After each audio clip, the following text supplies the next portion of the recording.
الحمد للہ وحدہ والصلاة والسلام علی من لا نبی بعدہ فاعوذ باللہ من الشیطان الرجیم بسم اللہ الرحمن الرحیم کنتم خیر امت اخرجت للناس تعمرون بالمعروف وتنہون عن المنکر وتؤمنون باللہ وقال علیہ الصلاة والسلام جددوا ایمانکم قیل یا رسول اللہ وکیف نجدد ایماننا قال ابصروا من قول لا الہ الا اللہ او کما قال علیہ الصلاة والسلام۔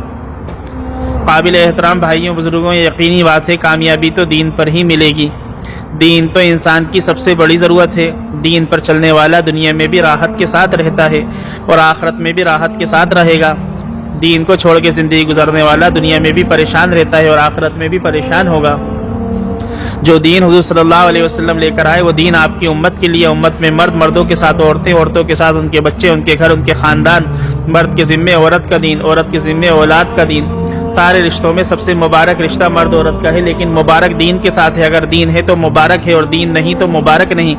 اس لیے دین کا سیکھنا ضروری ہے، دین کا سکھانا ضروری ہے، اللہ کے راستے میں نکلنا ضروری ہے، اللہ کے راستے میں نکالنا ضروری۔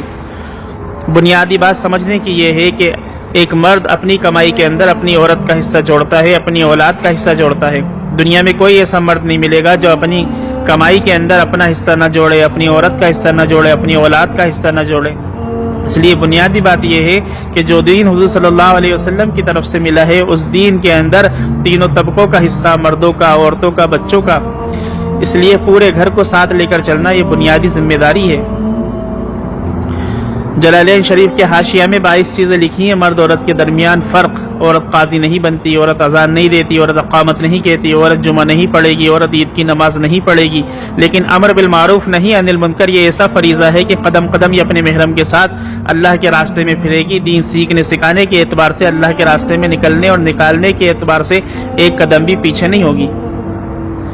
اس لیے فکر مند ہونا بنیادی چیز ہے کہ ہر مرد اپنی گھر والی کو اپنے ساتھ لے۔ ابراہیم علیہ السلام نے اپنی گھر والی حضرت ہاجرہ کو، اپنے بیٹے حضرت اسماعیل کو اللہ کے حکم کو پورا کرنے پر، اس مقصد کو، اس ذمہ داری کو پورا کرنے پر اپنے گھر والوں کو ساتھ لیا۔ اللہ تعالیٰ نے حکم دیا آپ اپنے بیوی بچوں کو وہاں چھوڑیں جہاں ہمیں اپنا گھر بنانا ہے۔ حضرت ابراہیم علیہ السلام نے حضرت ہاجرہ، حضرت اسماعیل کو وہاں چھوڑا۔ حضرت ہاجرہ نے دیکھا یہ ساری کی ساری ناگوار جگہ جہاں کوئی کسی سہولت کا انتظام نہیں، پتھریلا میدان۔ حضرت ہاجرہ نے فرمایا کیا آپ ہم سے ناراض ہیں؟ اللہ تعالیٰ نے بات کرنے کو منع کیا تھا، فرمانے لگیں اللہ کا حکم ہے۔ آپ نے اشارہ کیا، کہنے لگیں اللہ کے حکم کو پورا کرنے کے اندر تو کامیابی ہے، بربادی تو اللہ کے حکم کو توڑنے کی وجہ سے ہے۔ ابراہیم علیہ السلام وہاں سے رخصت ہوئے، اپنے گھر والوں کے لیے کھانا، کپڑا، ضروری سامان نہیں مانگا، بلکہ بنیادی چیز من اقامہا فقد اقام الدین، اے اللہ میرے گھر والوں کو نماز کا پابند بنا۔ آپ نے بنیادی چیز نماز مانگی ہے۔ اس لیے ہر مرد کے ذمہ ہے کہ وہ اپنے گھر والوں کے لیے آخرت کا توشہ، آخرت میں کام آنے والی چیز، جو دو بنیادی چیزیں ہیں اس دنیا میں رہتے ہوئے، ایک ایمان کے اعتبار سے فکر مند ہونا، ایک آخرت کے اعتبار سے فکر مند ہونا۔ ابراہیم علیہ السلام وہاں سے رخصت ہو گئے۔ حضرت ہاجرہ کی صفا مروہ کی دوڑ اللہ تعالیٰ نے ایسا پسند کی کہ قیامت تک کوئی عورت نہیں دوڑے گی، مرد دوڑیں گے۔ حضرت ہاجرہ کی ایک دوڑ قیامت تک کے لیے تمام عورتوں کے لیے کافی ہو گئی۔ حضرت اسماعیل علیہ السلام کی ایڑی سے اللہ نے زمزم نکالا، بیمار پیے تو بیماری دور، بھوکا پیے تو بھوک ختم۔ بچپنے میں حضور صلی اللہ علیہ وسلم کا سینہ چاک کیا گیا، آپ کے دل کو دھویا گیا، جنت کا پانی استعمال نہیں ہوا بلکہ زمزم کو استعمال کیا۔ حضرت اسماعیل علیہ السلام کی قربانی فرض کی تکمیل کا ذریعہ بن گیا۔ حاجی حج کرے اور قربانی نہ کرے اس کا حج نہیں ہو سکتا۔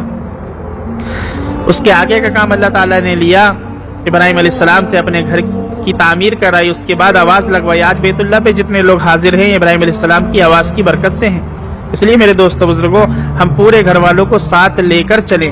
حضور صلی اللہ علیہ وسلم نے 3 چیزیں اپنے گھروں کے اندر بڑے اہتمام کے ساتھ دیں: دعوت، عبادت، تعلیم۔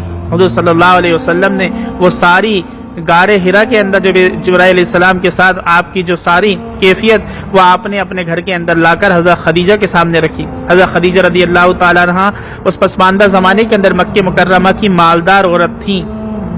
جس دن دنیا سے گئی ہیں حضور صلی اللہ علیہ وسلم کے ساتھ مل کر اپنے مال کو لگایا، اپنے آپ کو حضور صلی اللہ علیہ وسلم کے ساتھ محنت کے میدان میں ڈالا۔ جس دن دنیا سے رخصت ہوئی ہیں کپڑے پر 13 پیوند تھے اور گھر میں 3 دن کا فاقہ تھا۔ قیامت تک کی عورتوں کے لیے مثال ہے، اگر اللہ نے تمہیں کچھ دیا ہے اپنے محرم کے ساتھ مل کر دین پر لگانے کے لیے دیا۔ حضور صلی اللہ علیہ وسلم نے پہلے دن جو ذمہ داری اللہ نے آپ کے اوپر ڈالی آپ نے اپنے گھر کے اندر رکھی ہے۔ حضور صلی اللہ علیہ وسلم صبح سے نکلتے شام کو لوٹ کر آتے، تھکن کے اثرات آپ کے اوپر ظاہر ہوتے، لیکن حضرت خدیجہ کے چند جملے آپ کی تھکن کو دور کر دیتے تھے۔ آپ فرماتے ہیں میری تھکن کو دور کرنے والی میری خدیجہ ہے، اس کے چند جملے میری تھکن کو دور کر دیتے تھے۔ تھکن وہی عورت اتارے گی جو دیندار ہوگی، جو بے دین ہوگی وہ اپنے مرد کی تھکن کو نہیں اتارے گی بلکہ ان کی تھکن کو بڑھا دے گی۔ گھر کی خاندان کی ایک تقریبات، ایک شادی، ایک پروگرام انسان کی تمام کمائی کو لے کے ڈوب جاتا ہے۔ اس لیے بنیادی بات یہ ہے اپنے محرم کے ساتھ آخرت کی فکروں کے اندر لگنا۔ حضور صلی اللہ علیہ وسلم نے سب سے پہلے اپنے گھر کے اندر جو اللہ تعالیٰ نے ذمہ داری آپ کے اوپر ڈالی تھی وہ ذمہ داری آپ نے اپنے گھر کے اندر رکھی، اور حضرت خدیجہ رضی اللہ تعالیٰ نے آپ صلی اللہ علیہ وسلم کے اوپر جو ذمہ داری ڈالی آپ نے وہی ذمہ داری اپنے گھر میں حضرت خدیجہ رضی اللہ تعالی عنہ کے سامنے رکھی۔ ایک مرتبہ حضور صلی اللہ علیہ وسلم اپنی ازواج کے سامنے حضرت خدیجہ رضی اللہ تعالی عنہ کی خوبیاں بیان کرنے لگے کہ میری خدیجہ نے اس وقت میرا ساتھ دیا جس وقت کوئی ساتھ دینے والا نہیں تھا، جان سے مال سے اس نے میرا ساتھ دیا، 3 سال شعبہ ابن طالب میں میرے ساتھ رہی، طرح طرح کی تکلیفیں برداشت کی، اور بڑی بات یہ ہے کہ میری جو اولاد ہے میری خدیجہ کی ہیں۔ حضور صلی اللہ علیہ وسلم اپنے گھر کے والوں کے سامنے آخرت کی فکریں رکھی ہیں۔ حضور صلی اللہ علیہ وسلم نے اپنے گھر کے اندر 3 چیزوں کا اہتمام کیا، دعوت کا، عبادت کا، تعلیم کا۔ بنیادی بات یہ ہے کہ ہمیں اپنے گھر والوں کے سامنے سب سے پہلی ذمہ داری وہ دعوت کی ذمہ داری ہے، جس ذمہ داری کو پورا کرنے کے اندر مرد بھی، عورت بھی، اولاد بھی، تینوں طبقے حضور صلی اللہ علیہ وسلم کی امت میں، مرد مردوں کے ساتھ عورتیں، عورتوں کے ساتھ بچے، مرد کے ذمے عورت کا دین، عورت کے ذمے اولاد کا دین۔ اس لیے سمجھنے کی بات یہ ہے کہ ہم اس دعوت کی ذمہ داری کے اندر اپنے گھر والوں کو ساتھ لیں۔ نماز ایسا فریضہ ہے کہ نہ اس کو دوسروں پہ ڈالا جا سکتا، نہ وقت سے ٹالا جا سکتا۔ اگر نماز کھڑے ہو کے نہیں پڑھ سکتے تو بیٹھ کے پڑھنا ہے، بیٹھ کے نہیں تو اشاروں میں۔ ہماری نماز کا کوئی متبادل نہیں ہو سکتا۔ میرے مرنے کے بعد جنازے کی نماز پڑھی جائے گی، حیات میں کوئی نماز نہیں پڑھ سکتا۔ جس طرح نماز کا کوئی متبادل نہیں ہے اسی طرح دعوت کا بھی کوئی متبادل نہیں۔ ہمیں اپنے آپ کو اور اپنے گھر والوں کو اس دعوت کی فکروں کے اندر لے کر چلنا۔ ہر آنے والی بہن ہمارے گھر کے اندر ہماری گھر والی سے آخرت کی فکریں لے کر جائے۔ ہر بہن آ کر ہمارے گھر میں سے اس کے گھر میں تعلیم کا حلقہ قائم ہو، اس کے گھر کے اندر قرآن کا حلقہ قائم ہو، اس کے گھر کے اندر حضور صلی اللہ علیہ وسلم کے ارشاد مبارک پڑھے جا رہے ہوں، بیان کیے جا رہے ہوں، صفات کا مذاکرہ اس کے گھر میں ہو، تشکیل و مشورہ، یہ بنیادی عمل، یہ 5 عمل سے تعلیم ہر آنے والی بہن کے گھر میں شروع ہو جائے۔ ہمیں اپنے گھر والی کو اس کی فکر دینا پڑے گی کہ آپ آنے والی بہنوں کو اللہ کی طرف متوجہ کریں۔ ہر بہن کے گھر میں روزانہ وقت متعین کر کے تعلیم شروع ہو، ہر بہن ہفتے واری تعلیم سے جڑے، آنے والی جماعتوں کا قیام ہمارے گھر کے اندر ہو۔ ہم اپنی گھر والی کو لے کر اللہ کے راستے میں نکلیں، آنے والی بہن کو اس چیز کی ترغیب ہماری گھر والی دے۔ یہ 4 بنیادی چیزیں ایسی ہیں کہ گھر کی تعلیم، 5 اعمال سے ہفتے واری تعلیم، آنے والی جماعتوں کا قیام، اپنے محرم کے ساتھ اللہ کے راستے میں نکلنا، اور اپنے بچوں کو دینی خدمت میں لگانا، قرآن حدیث کی تعلیم یہ بچوں کو دینا، یہ بنیادی چیز ہے۔ یہ آنے والی بہنیں ہمارے گھر سے آخرت کی فکریں لے کر جائیں۔ ہماری گھر والی کو ہم کسی تقریبات میں، کسی دعوت میں، خوشی میں، غمی میں جہاں لے کر جائیں، ہمیں اپنے گھر والی کا مزاج بنانا ہے کہ وہ وہاں جا کر دعوت کی فکریں، آنے والی بہنوں کے اوپر دعوت کی ذمہ داری ڈالے، وہ بہنوں کے ساتھ ایمان اور آخرت کے مذاکرے ہوں۔ صحابیہ کا یہی معمول تھا۔ حضرت خدیجہ رضی اللہ تعالی عنہ تو مشرکین عورتوں کو آخرت کی طرف متوجہ کرتی تھیں، اللہ کی بڑائی، اللہ کی عظمت سمجھایا کرتی تھیں۔ صحابیہ کا یہ معمول ہوا کرتا تھا۔ اس لیے ہمارے ذمے ہیں کہ آنے والی بہنوں کو ہماری گھر والی آخرت کی فکروں پر ڈالے۔ ہماری گھر والی کو ہم جہاں لے کر جائیں، ہم جہاں جا رہے ہیں، جس جگہ ہم جا رہے ہیں، گھر میں پہلے سے اس چیز کی نیت ہو جائے اور آپس کے اندر مذاکرہ ہو جائے کہ ہم جس گھر کے اندر جائیں گے اس گھر کے اندر بہنوں سے ہماری بہنیں ایمان آخرت کی بات کرے، گھر کے جو اعمال ہیں جس کی وجہ سے گھر زینت بنتا ہے، اللہ کی نگاہوں میں اگر قیمتی بنتا ہے، وہ اعمال ہماری گھر والی ان عورتوں کو دے، ہم ان مردوں کے ساتھ بیٹھ کر ان کو مسجد والے اعمال، ان کو اللہ کے راستے کی نقل و حرکت، اس دعوت کی ذمہ داری کا سمجھنا اور سمجھانا ہر ایک کے اوپر ایسا فریضہ ہے کہ نہ اس کو دوسروں پہ ڈالا جا سکتا، نہ وقت سے ٹالا جا سکتا۔ تو بنیادی چیز سب سے پہلی کہ اپنے گھر والوں کو ان کا ذہن دعوت کا بنانا۔ حضور صلی اللہ علیہ وسلم نے اپنے گھر میں دعوت کا اہتمام کیا۔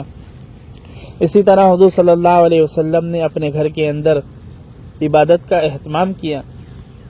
ابو نعیم کی روایت ہے، حضرت جبریل آئے، حضور کو لے کر چلے، زمین پر پر مارا، وہاں سے پانی کا چشمہ جاری ہوا۔ حضور صلی اللہ علیہ وسلم کو وضو سکھایا، وضو سکھا کے حرم لے کر آئے، حرم کے اندر حضور صلی اللہ علیہ وسلم کو نماز سکھائی، وضو اور نماز سیکھ کر حضور صلی اللہ علیہ وسلم گھر تشریف لائے، گھر میں آ کر حضرت خدیجہ کو وضو بھی سکھایا اور نماز بھی سکھائی۔ سمجھنے کی بات یہ ہے کہ ہم اپنے گھر والوں کو کیا دے رہے ہیں۔ ہم اپنے گھر والوں کے ساتھ ایک عرصہ ہو گیا، 10 سال 20 سال 30 سال 40 سال 50 سال، ایک زمانہ گزر گیا، ہمارے گھر والوں کے ساتھ لین دین کس چیز کا ہے؟ حضور صلی اللہ علیہ وسلم کے گھر میں لین دین آخرت والے اعمال کا، اور ہمارے گھر میں لین دین مٹی کے سامان کا۔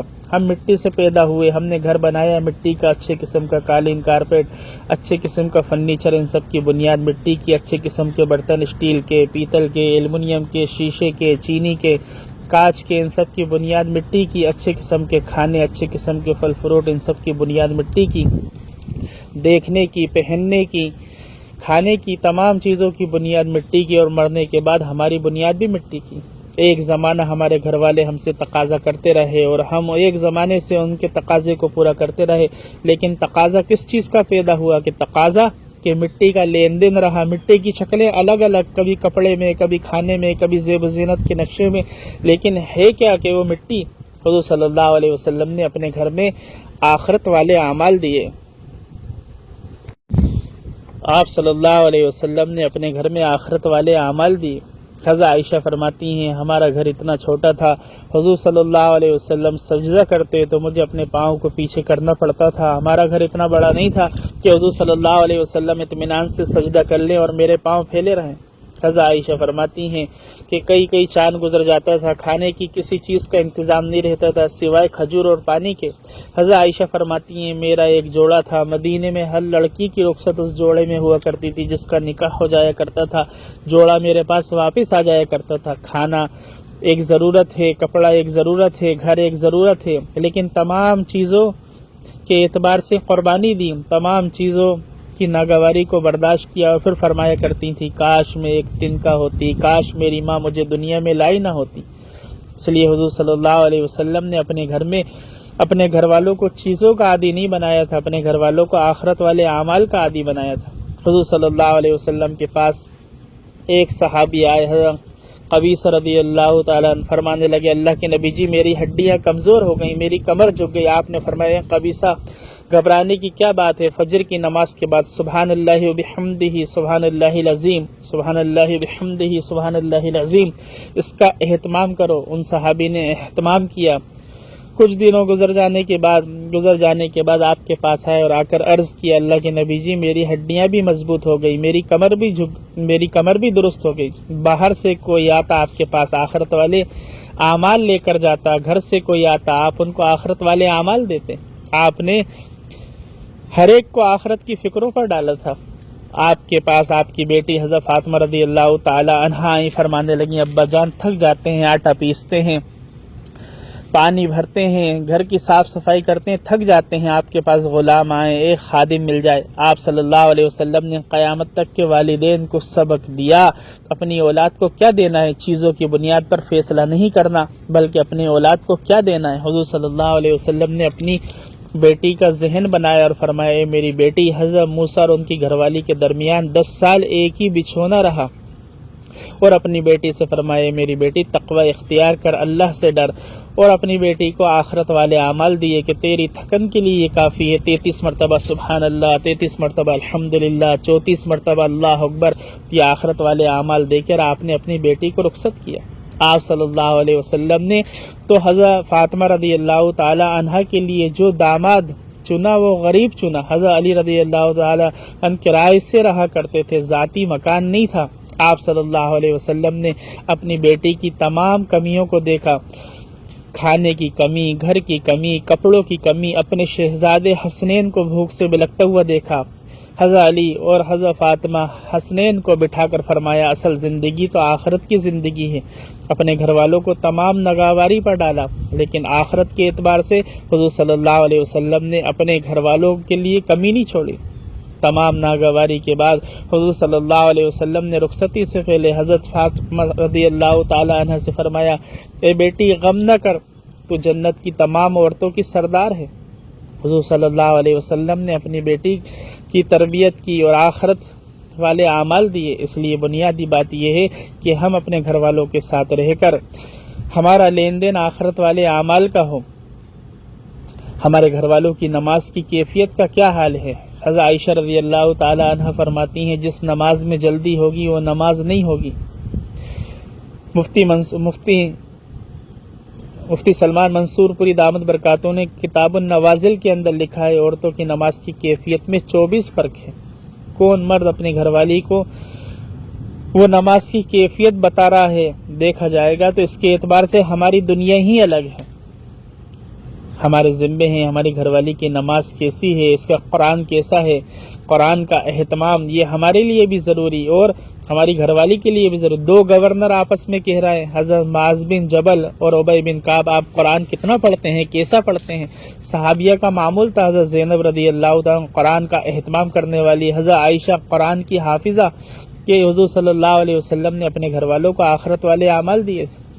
اس لیے بنیادی بات یہ ہے کہ وہ جو ضرورت کی چیزیں ہیں ہمیں اپنے گھر والوں کو کے ساتھ مل کر ان کی تمام جو ضرورت ہے دنیاوی ضرورتوں کے ساتھ ساتھ سب سے بڑی ضرورت وہ آخرت کی ضرورت ہے۔ حضور صلی اللہ علیہ وسلم نے اسی طرح اپنے گھر کے اندر دعوت کا، عبادت کا، تعلیم کا ماحول قائم کیا۔ حضرت عائشہ رضی اللہ تعالی عنہ سے نکاح ہوا 6 سال کی عمر میں، 9 سال کی عمر میں حضرت عائشہ حضور صلی اللہ علیہ وسلم کے گھر تشریف لائیں۔ جب 15 سال کی عمر حضرت عائشہ رضی اللہ تعالی عنہ کی ہوئی، حضور صلی اللہ علیہ وسلم نے اپنی عائشہ کو مدینہ منورہ کا محدثہ بنا دیا۔ آج ہم اپنی بیٹی 15 سال کی ہے، ابھی تو بچی ہے، ابھی اس نے دیکھا ہی کیا ہے، حضور صلی اللہ علیہ وسلم نے اپنے گھر والی حضرت عائشہ کو اس 15 سال کی عمر کے اندر مدینہ منورہ کا محدثہ بنا دیا تھا۔ صحابہ پردے میں حدیثیں سیکھا کرتے تھے، فتوے لیا کرتے تھے، مسائل معلوم کیا کرتے تھے۔ علم کے 3 درجے ہیں، 2 درجے حضرت عائشہ رضی اللہ تعالی عنہ کے پاس ہیں۔ حضور صلی اللہ علیہ وسلم نے اپنے گھر کے اندر جو طلب پیدا کی تھی وہ آخرت والے اعمال کی پیدا کی تھی، آخرت والی فکریں آپ نے اپنے گھر کے اندر ڈالی تھیں۔ حضرت عائشہ رضی اللہ تعالی عنہ طالب تھیں، حضرت عائشہ رضی اللہ تعالی عنہ طالب تھیں۔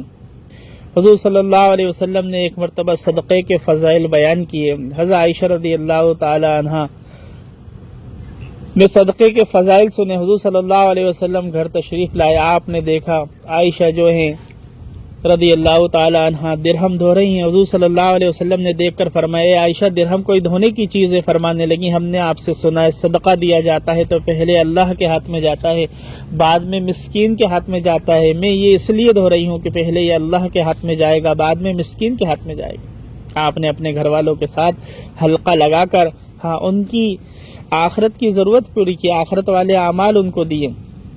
حضور صلی اللہ علیہ وسلم نے حضرت جویریہ رضی اللہ تعالی عنہ کو دیکھا، فجر کی نماز کے بعد وہ وظائف پورا کرنے میں لگی ہیں، کافی تاخیر ہو گئی۔ حضور صلی اللہ علیہ وسلم واپسی میں آئے، فرمایا اے جویریہ کون سے وظائف میں لگی ہو؟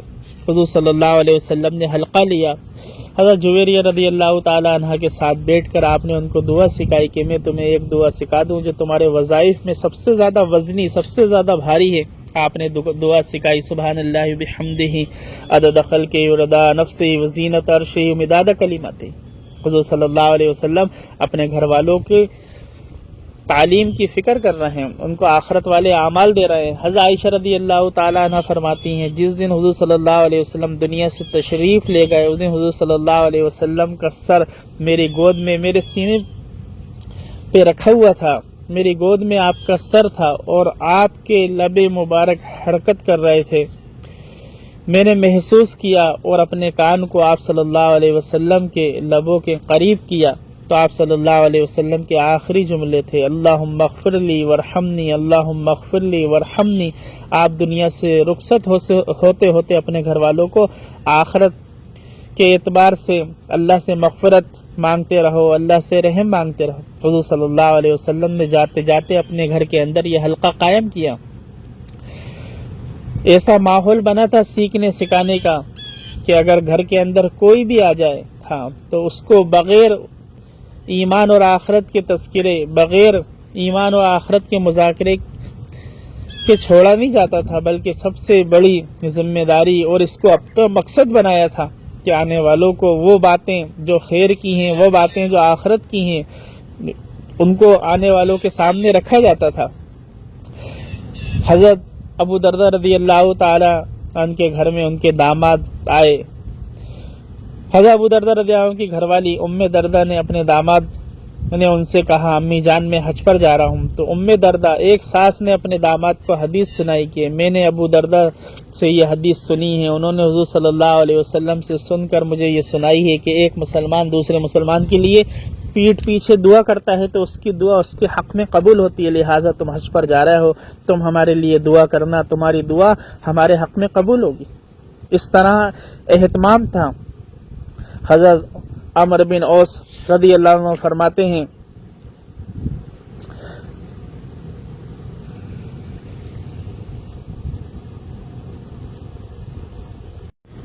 حضور صلی اللہ علیہ وسلم نے جو اعمال اپنے گھر میں دیے وہی اعمال آپ کے صحابہ نے اپنے گھر میں دیے۔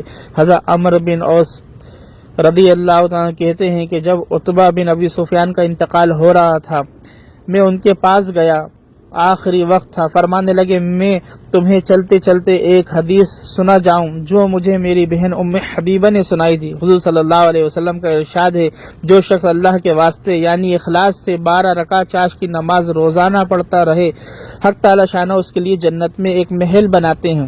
اس طرح کا نظام حضور صلی اللہ علیہ وسلم کے صحابہ نے دنیا سے روتے ہوئے اپنی بہن کے ساتھ جو حلقہ لگایا، وہ حلقے کی جو حلقہ لگایا، بہن نے جو بہن سے جو حدیث سنی وہ سنی، جاتے جاتے ایک صحابی کو دے کے جا رہے ہیں۔ یہ معمول تھا، چیزوں کا غم نہیں تھا، نہ ملنے کا نہ جانے کا، کسی چیز کی تکلیف نہیں، تکلیف اس بنیاد اس بات کی تھی کہ جو اعمال ہمارے پاس ہیں، جو کچھ ہم نے سیکھا ہے، جاتے جاتے اس کو سکھانے، لین دین جو ہے آخرت والے اعمال کا تھا۔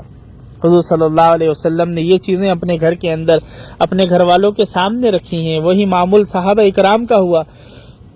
حضور صلی اللہ علیہ وسلم نے ایک مرتبہ اپنی تمام ازواج کو جمع کیا، فرمانے لگے آخرت میں سب سے پہلے ملنے والی وہ میرے گھر والی ہوگی جس کا ہاتھ لمبا ہے۔ صحابی آپس میں اپنے ہاتھوں کو ناپنے لگیں۔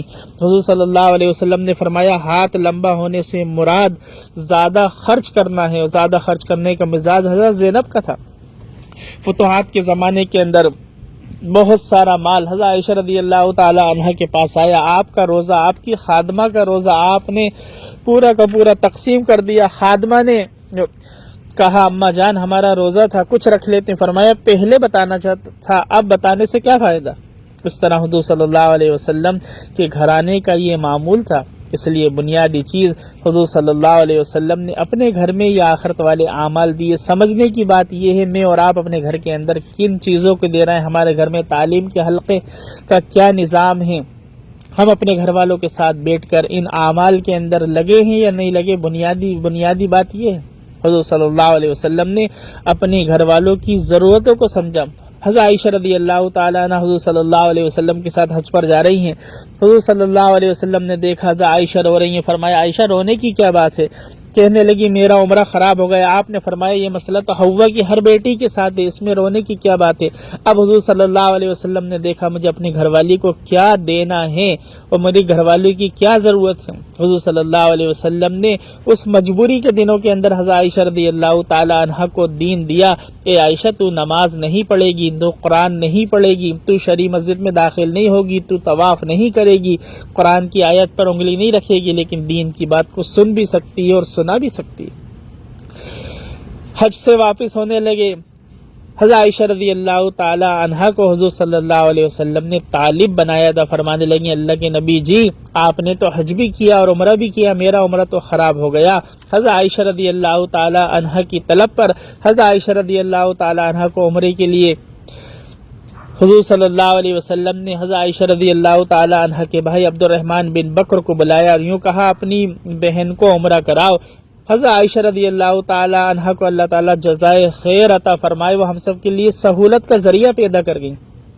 حضرت عائشہ رضی اللہ تعالی عنہ نے جہاں سے احرام بانا وہی مسجد عائشہ قریب ہونے کی وجہ سے لوگ ایک ایک دن میں تین عمرے کر لیتے ہیں، جوان لوگ تین عمرے کر لیتے ہیں۔ باقی میقات تھوڑا دور پڑتی ہیں، وہاں انسان محنت کرے اور کوشش کرے جائے تو زیادہ سے زیادہ کر سکتا ہے، لیکن مسجد عائشہ قریب ہونے کی وجہ سے لوگ بار بار چکر لگاتے ہیں، ایک صبح ایک دن ایک رات کے تین عمرے کر لیتے ہیں۔ میرے محترم دوستو عزیز ساتھیوں، ہم اپنے گھر والوں کو آخرت والے اعمال پر لگائیں گے، یہ ہماری ہدایت کا ذریعہ بنے گی، یہ اوروں کی ہدایت کا ذریعہ بنے گی۔ اس طرح حضور صلی اللہ علیہ وسلم نے اپنے گھر کے اندر ان اعمال کا اہتمام کرایا۔ اسی کے ساتھ حضور صلی اللہ علیہ وسلم نے اپنے گھر میں اپنے گھر والوں کو اپنے ساتھ لے کر چلے۔ ماں مستورات کا کام کوئی نیا شروع نہیں ہوا، ماں مستورات کا کام حضور صلی اللہ علیہ وسلم کے زمانے میں شروع ہو گیا تھا۔ حضور صلی اللہ علیہ وسلم سفر کا ارادہ کرتے تمام ازواج اللہ کے راستے میں جانے کو تیار ہو جاتی ہیں۔ آپ کے گھر میں قرعہ ڈالا جا رہا تھا، جانے کے لیے تو سبھی تیار تھیں، کسی کا انکار نہیں تھا، جانے کے لیے سب تیار تھیں۔ قرعہ ڈالنے کا مقصد یہ تھا کہ جس کا نام آئے وہ جائے۔ اس طرح حضور صلی اللہ علیہ وسلم سفر کا ارادہ کرتے تمام ازواج اللہ کے راستے میں جانے کو تیار ہو جاتی ہیں۔ اس لیے بنیادی چیز یہ ہے کہ ہمیں اپنے محرموں کو اللہ کے راستے میں نکلنے کی فکر کرنا ہے۔ ام سلیم رضی اللہ تعالی عنہ کے بیٹے کا انتقال ہو گیا، آپ نے اپنے بیٹے کے جنازہ تیار کر کے رکھ دیا۔ ابو طلحہ آئے، آپ کے شوہر روزہ تھا اور ان کا روزہ کھلوایا۔ انہوں نے پوچھا بیٹے کا کیا حال ہے، فرمانے لگے پہلے سے اچھا ہے۔ اپنے شوہر کو بتایا نہیں، آپ اندازہ تو کریں، ایک ماں اگر اس کا بیٹا بیمار ہو جائے تو اس کو کھانا اچھا نہیں لگے گا، کپڑا اچھا نہیں لگے گا، کوئی تقریبات اچھی نہیں لگے گی، کوئی خوشی اچھی نہیں لگے گی۔ کیونکہ بیٹے کا غم، بچے کا غم ماں کے اوپر رہتا ہے، ماں ساری تقریبات کو بھول جاتی ہے۔ یہ کیسی ماں تھی؟ یہ ماں وہی ہے، وہی فطرت محبت کی، لیکن اصل اندر جو پیدا ہونے والی چیز تھی وہ آخرت اور آخرت کی فکریں اور آخرت کو سامنے رکھنا، اللہ کے اوامر کو سامنے رکھنا، حضور کی منشا کو سامنے رکھنا، اپنی تمام تکالیف، ناگواری، پریشانی، غربت کو پیچھے ڈال دینا، یہ مزاج صحابیہ کا بن گیا تھا، صحابہ کا بن گیا تھا۔ آپ نے اپنے شوہر سے فرمایا پہلے سے اچھا ہے، ان کا روزہ کھلوایا اور صبح کہنے لگیں اگر کسی کی امانت کسی کے پاس رکھی جائے تو کیا کرنا چاہیے؟ فرمایا جس کی امانت ہے وہ واپس دینا چاہیے۔ کہنے لگیں ہماری اولاد اللہ کی امانت تھی، اس کا انتقال ہو گیا، اس کا جنازہ رکھا ہے، آپ اس کی تجہیز و تکفین کر دیں۔ یہ آپ اندازہ تو کریں، ایک ماں اپنے بچے کا جنازہ برداشت کر رہی ہے اور اپنی شوہر کا روزہ کھلوا رہی ہے، ان کی ضرورتوں میں لگی ہے۔ یہ مزاج صحابیہ کا بنا تھا۔ اس لیے بنیادی چیز یہ ہے، ماں دیندار ہوتی ہے، ماں کی فکریں بچے کے اندر منتقل ہوتی ہیں۔ مرد کے ذمے عورت کا دین، عورت کے ذمے اولاد کا دین۔ ہارون رشید کے بیٹے 16 سال کی عمر ہے، ہارون رشید کے سامنے کھڑے ہو کے ایک پرندے کی طرف دیکھ کر فرما رہے ہیں جس نے تجھے پیدا کیا میرے ہاتھ پر آ کر بیٹھ جا اور واپس اپنے ہاتھ پر چلے جا۔ 16 سال کی عمر ہے، ہفتے میں ایک دن کی مزدوری کرتے تھے، گارا رکھا کرتے تھے، پتھر اپنے آپ جڑتے تھے۔ 16 سال کی عمر میں آپ کی امی حضرت زبیدہ نے اپنے بیٹے کو اللہ کا دوست بنا دیا تھا۔ بہلول رحمت اللہ علیہ نے ایک بچے کو دیکھا، سارے بچے کھیل رہے ہیں، ایک بچے کو دیکھا ایک طرح بیٹھا ہے، کیا بات ہے آپ کیوں نہیں کھیلتے؟ آپ کے پاس اخروٹ اور بادام دیں۔ فرمایا اے بہلول ہم کھیل کے واسطے پیدا نہیں ہوئے، ہم عبادت کرنے کے واسطے پیدا ہوئے۔ حضرت بہلول رحمت اللہ علیہ ان کی ساری باتوں کو سن کر آخرت کے اعتبار سے آخرت کی فکریں اس معصوم بچے کے اندر نظر آ رہی ہیں۔ فرما رہے ہیں اے بیٹے تمہارے اندر ابھی سے اتنا خوف کیسے آ گیا؟ فرمانے لگے اے بہلول ہم تو اپنی امی کو دیکھتے ہیں